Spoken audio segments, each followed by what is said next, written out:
I think when you are fairly new in your business or starting out in your business, it's really difficult to confess to your niche because that means you're turning down work from anybody outside that. Making conversations about targeting ideal clients count. Sometimes you have to work quite hard to find these things out about people. So yeah, it makes sense to start with their sector, somebody's sector, because that's an easy thing to check. Welcome back to Making Conversations Count. In this episode, I am delighted to have Jenny Procter back with me. I work with Jenny on an ongoing basis, and we really do struggle with some of the jargon out there. Now, we're both sales and marketing professionals in the industry for, 30 odd years each. And we get really frustrated with the jargon. So in this episode, you'll hear why we lead with shared values and put people first. Shall we? We're making conversations about targeting your ideal clients count. Back in the studio with me is one of my very first guests and good friends, Jenny Procter of Bondfield Marketing. Hello, Jenny. This is very nice, isn't it, to have a catch-up like this? Well, yes, and since moving to Scotland, I don't get to see you at the coffee shop round the corner. And I think our last in-person was at the Podcast Awards last year, where you came and were my sensible adult. Yes, I'd forgotten that that's why I was supposed to be there. But yes, that was a lot of fun. It was great, wasn't it? From the concept of the podcast and me wanting to talk to business leaders, I know how good you are because we actually work together on an ongoing basis anyway. So I'm a little bit biased really about how great you are.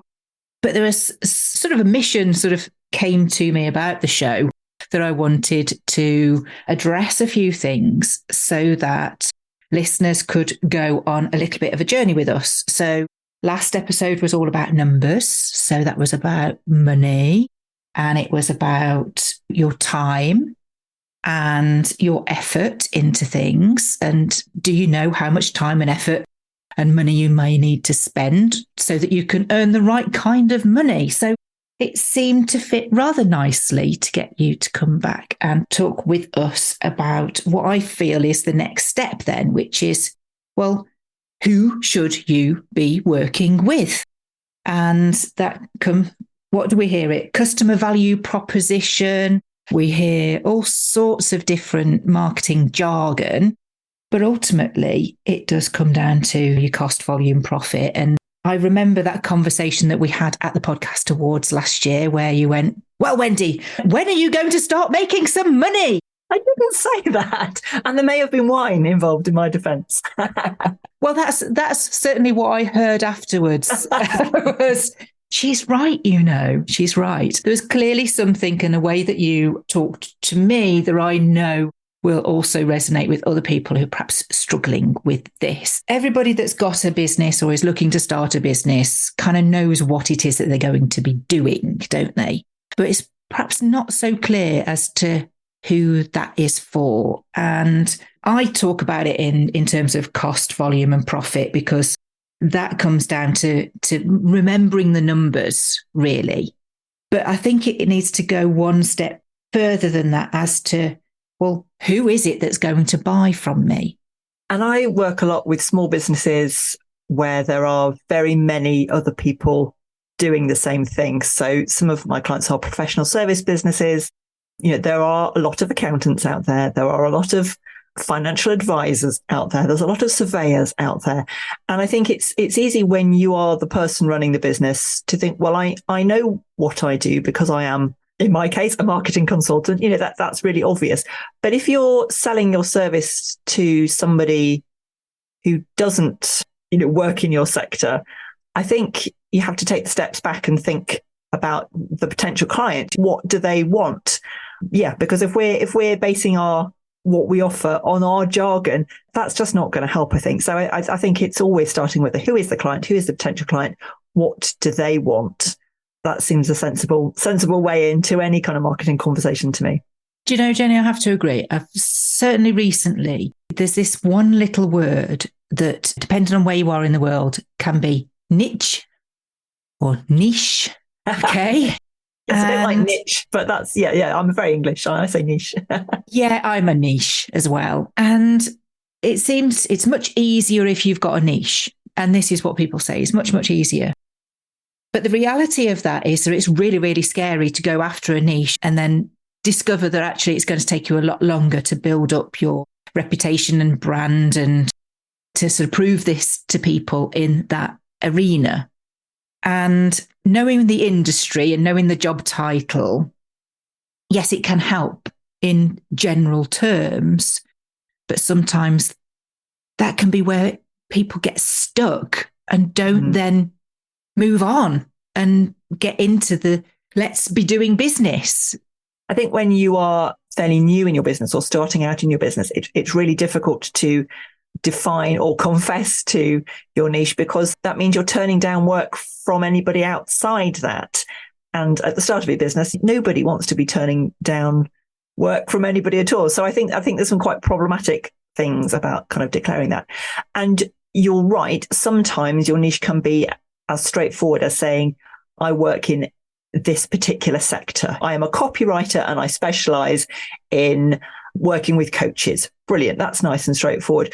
But then you can go on to LinkedIn or wherever, you can look up coaches, you can find those people.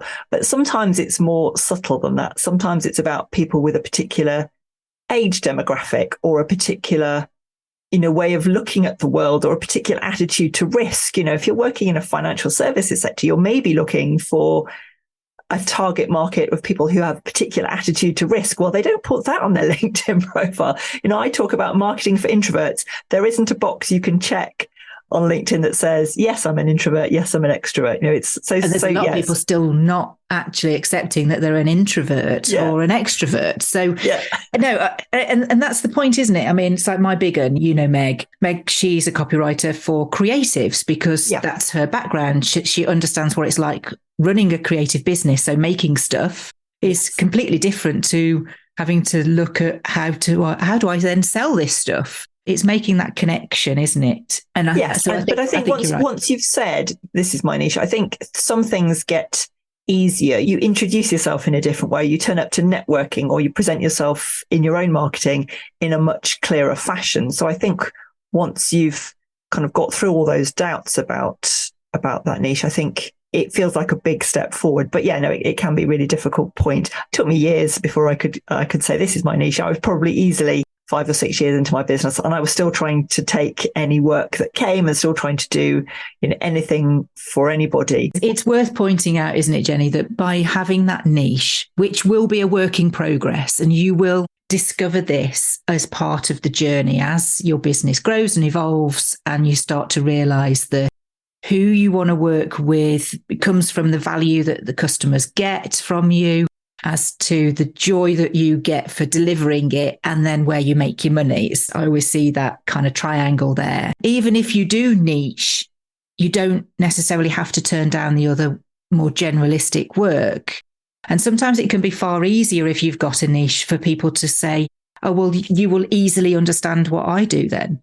Yes. And I mean, I have clients who say to me, well, I'm not an introvert, but I think you're the right fit for our business, because they understand something slightly different from my marketing. And that's fine, because actually that fits. But yes, of course, if somebody approaches you to say, this is what I'd like you to do, or this is what I'm looking for, even if they're not a perfect fit for your business, and you like them and you think you can do great work for them, then of course you're allowed to say yes, aren't you? But it just makes many other things, including your own marketing, easier if you can be really specific about what you're looking for, I think. Going back to the jargon of CVP, for me, certainly, it doesn't come down to just customer, right? Because customer, client, it could be your team, it could be your collaborators, it could be your suppliers. This is where it comes down to people and values. Because another interesting side of this is, and you've just touched on it, I need an introvert in my business because I'm quite extroverted and I need that balance. There's really little point in having everybody that's the same personality type as me, because, at some point it's going to implode. You do need that balance of personalities, because that's where different viewpoints, different experience can really add value and more value, going back to the values of things. And sometimes an outside perspective is really useful. So you talk about Megan, her copywriting for creatives, but she will have a specific way of looking at the world, which might be really relevant with a service business client. Or we're not all kind of fitting into neat boxes that we're never going to stray out of. But it's a helpful place to start. But the world is not built, and business is not built in black and white, is it? So I think just to sort of reinforce the point, I'm doing some coaching with a business at the moment, and he's a fabricator. Okay. So he welds. He said, Wendy, can you weld? And I went, does it really matter if I can weld or not? Because that's not what you are employing me to do. And in actual fact, it's the transferable skills to the business that's most important. And from our very first meeting, he was like, I'm working with somebody else. And I was like, that's fine. You found them before you found me, and it works for you. And he got to the point where he had, in his mind, exhausted what he could learn and went, I'm ready now. I want to come and learn from you. So it's important, isn't it? That we can be learning from different people, and people will pop up in our sphere to work with at the right times, because you see value in those people and their experience and what they can do. And that's about connecting with people and personalities, isn't it? That's not about him saying, well, this is my sector and that's your sector and they're not the same thing. This is about human beings. And I say it all the time about people buy from people. It's about values. It's about connection. I think those are things that you and I agree dramatically on. It's a shared value, isn't it? That's exactly it. Shared values, I think, are as important as anything else. But I mean, I come back to the point that if you know your niche, then it's easier to start conversations about that. But yes, it doesn't mean that you're not going to find people to work with who are outside that niche, and that could be an extremely successful relationship. Here's a curveball that I've been using in my coaching recently, Jenny, and I hope that you'll agree that this could well solve those problems. If you're not sure where to niche, what do you solve? And I think you said it, what do people want from you? So if you can describe the problems that you fix, you can really start with something. So for me, I've been joking apart and saying, I help you talk to strangers without getting arrested. Right? It just makes people laugh. Yeah. But by the same token, if you've got people sitting at a desk and you've got reports saying that their talk time is down, then I will help them get their talk time up by improving the conversations that they're having in terms of some of the questions or opening statements that they're using that will generate that curiosity for people to stay on the phone longer, for you to open that conversation up. So there's the solution. I'm listening for the problem, which is talk time's down. Or my team is saying, I don't know where we are with that because I've emailed them, I've not heard back. Well, that's not a conversation really, is it? So you're not going to hear these things. So it's about identifying those key problems, and being able to say, well, I can help you fix that. Which is a mile away from that kind of marketing jargon that both you and I think are trying to stay away from. But listening out for the problems that you can fix, listening out for the attitudes, we said the word values, the challenges, attitudes to risk or attitudes to conversations, I think all of those things are important and much more subtle than I work with people in this sector who do this thing, who have this job title, which is why niche can be really difficult to define, because it is about subtleties of human personality. Yes, certainly. And sometimes just saying, I only work with creatives or professional services can be taken as, you won't want to talk to me then. I'm not in that sector. You won't want to talk to me. And this is where it sort of goes back to actually, I want to talk to everybody because I don't know who you know. If I leave you with a really good impression, you'll likely mention me when those things come up in conversation because of the way it's come about. Because I've not gone, I can only speak to coaches. Oh, well, I'm not a coach. So I just think it takes a different slant. And then you're starting a conversation which could, and you don't know where that could lead. Yes, absolutely. Thank you for using my strapline, Jenny.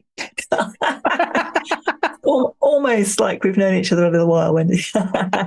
Yeah, but these things are subtle and complex, and they're about people and connection. They're not necessarily about marketing models and textbooks, which is, back in the real world, it's all much more human than that, isn't it? And this is where, and I think you're the same on this, is allowing people to explore their personality. So that could be like for yourself with personality types, introverts, extroverts, and playing with those sorts of things.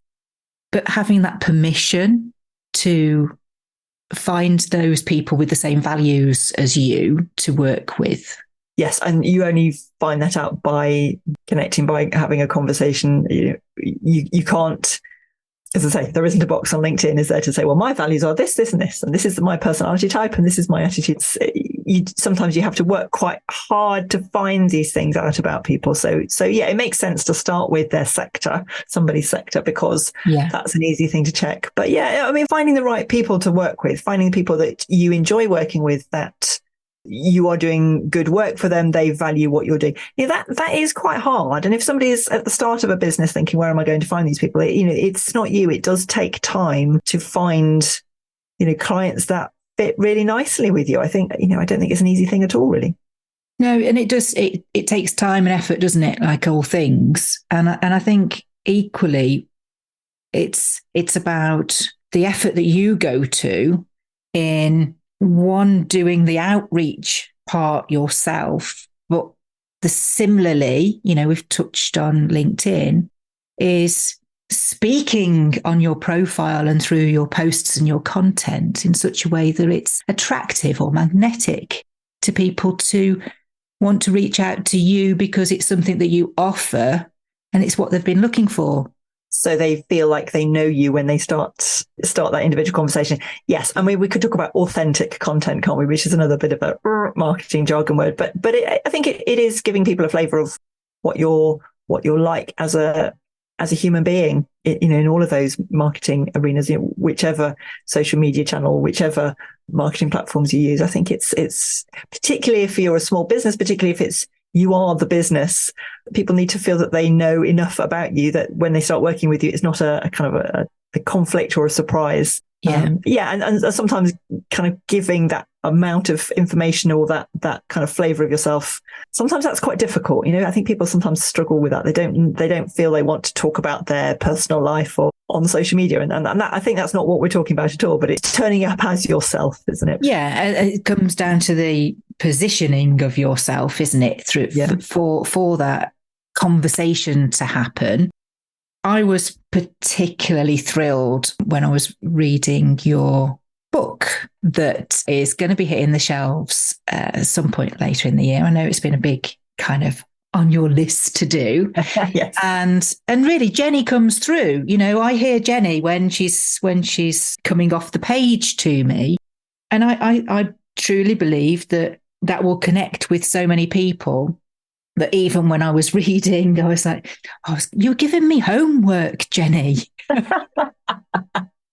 So thank you very much for reading the book. It is a very big step from writing something on, sitting there by yourself on your laptop. I mean, you've been through this process as well, but then kind of sending it out and sharing it with other people and having somebody like you say, oh, your book, like it's an actual thing. So all of those conversations have kind of helped it become real in my mind. The learning hopefully comes from me saying, well, this is how I did it, or this is how it's worked for me, or this is a client that I've worked with and how we've tackled this particular marketing challenge. So yeah, hopefully it's not, you can't just hear me in your head because, I've been nagging you about marketing for so many years.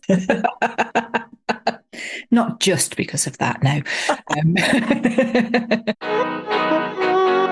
It is a big move, you do need to be quite brave when you're tackling doing a book. And I know from past conversations that, it can be this idea, it can be that idea, and it's how do you pull all those ideas together so that it actually fits and works. And I think you've nailed it, really. I would encourage people to sign up to for the waiting list for the launch, because I know you've got all that in the planning at the moment, because who wouldn't when you're in marketing, right? Well, except marketing yourself is much more challenging than marketing other people, I find sometimes. Or it doesn't always come to the top of your own list. And I mean, this is where I think we both work with clients for whom talking about themselves in their own marketing is never quite at the top of their list. Well, exactly the same for me. I'd much rather be working on a client's marketing plan than my own. But this comes back to, doesn't it? People valuing what we do, that they are not the best at it themselves, but appreciate that it needs to be done. So this is where the done for you, the done with you, and all those models come about. And we're no strangers for helping other people, because it is, like you say, it's always much easier to help market or sell somebody else than look at yourself. I know I have those same similar challenges, but when you can actually put it into something that is a workbook that people can work along themselves, when they're starting out, that was certainly my main focus. Was we were in the pandemic. People were being put on furlough, their jobs were at risk everywhere. And I just thought, 10 quid on a book, if you're starting your own business, that will help you take those steps in this particular, topic of running the business. That is where I see your book sitting as well, Jenny, is, it's an off the shelf. I can work through it and I can actually put stuff, it's a how to. Yes, so put things into practice and feel like they've kind of read the book and made some steps forward in how they can market their own business. Yes, definitely.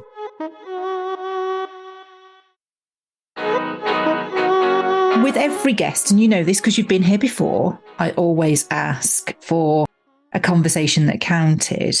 I'm just going to put a little twist on that and say, has there been a conversation that's counted that's led to you reviewing your own steps in business? So let me tell you a story which I think because you were there, but also I've included it in the book. I've been working for marketing as a marketing consultant for some years. I was still trying to do everything for everyone, not really quite sure how to describe my offer. So I hadn't found my niche.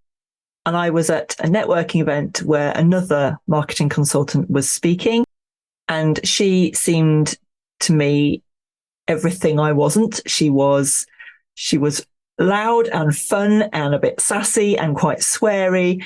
And I thought, oh my goodness, why on earth would anybody want to work with me when they can work with her? Her name's Lucy. Why would they want to work with me when they can work with Lucy? Because she looks like lots more fun. And I had this conversation with somebody else in the room, somebody I knew and trusted. And she said, but Jenny, while you were looking at her thinking, oh my goodness, she's so much better than me, I was looking around the room. So it was a ladies' networking event, all the other ladies in the room. And she said, for every person who was kind of smiling and nodding and thinking, yes, this is great, I could work with this person, she said there were other people who it was clear from their face and their body language that she wasn't the person for them. She was just maybe a bit too much for them, not right. The swearing wasn't quite, whichever aspect of her presentation just didn't fit for them. And she said, maybe those are your people. So I kind of mulled on that. And then I messaged Lucy and said, let's have coffee, which felt singularly brave at the time, because, when your mind is saying everybody else is much better than you, to reach out to somebody who you think is that person felt like a big, brave step.